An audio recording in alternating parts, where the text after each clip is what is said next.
I'm Major Glen Goncharow. I'm Thunderbird number 9. I'm the flight surgeon for the United States Air Force Thunderbirds. My grandfather was in the Army, and then he switched over after World War II and in 1947 when the Air Force was first created.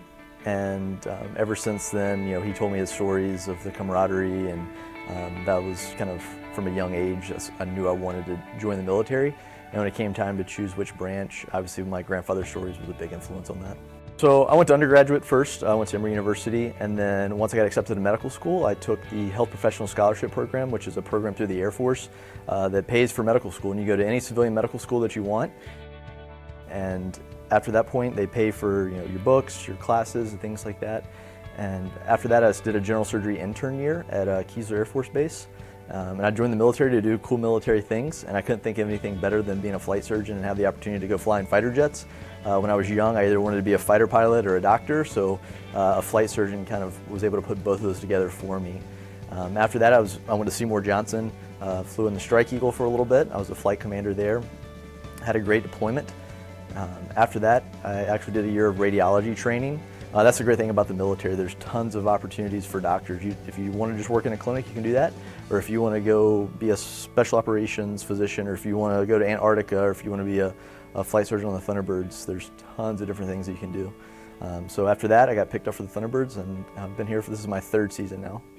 Yeah, so obviously, being a flight surgeon is a unique position. The way I look at it is I live with my best friends that happen to be my patients every once in a while. And to me, that's how medicine should be practiced.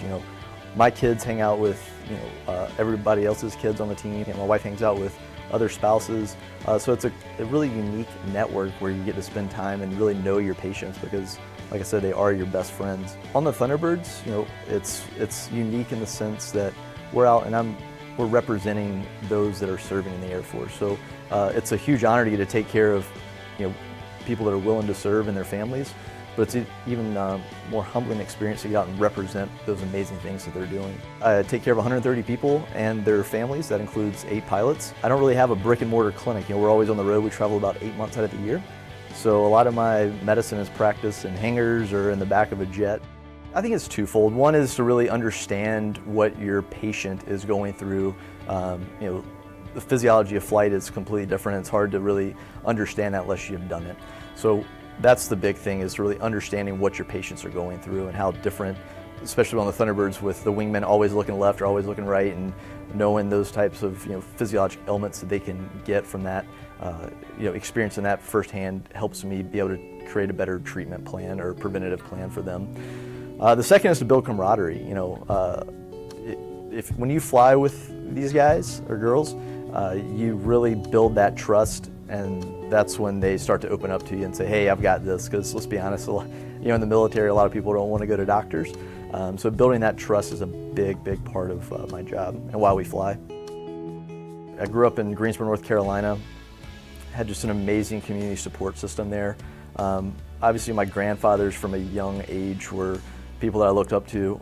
But I'd say, my father has been probably the most persistent role model in my life. He's really taught me what it is to, for selfless service, to serve others, and hard work, to be forgiving, kind. So for that, I really appreciate all his mentorship, and he's someone that I look up to from a young age and to now.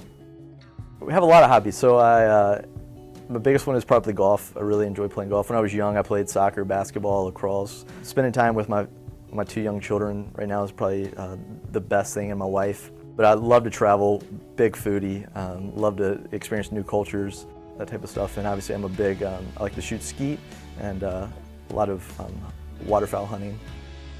So people probably don't know that I actually delivered my firstborn, so I'm the delivering physician and the father on the birth certificate.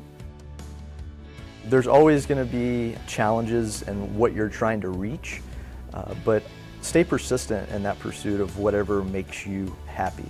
And what I found personally is when I'm serving others and not myself, that's where I feel most fulfilled. So I would say find a job or a profession where you're serving others, and that will enable you to really enjoy what you do.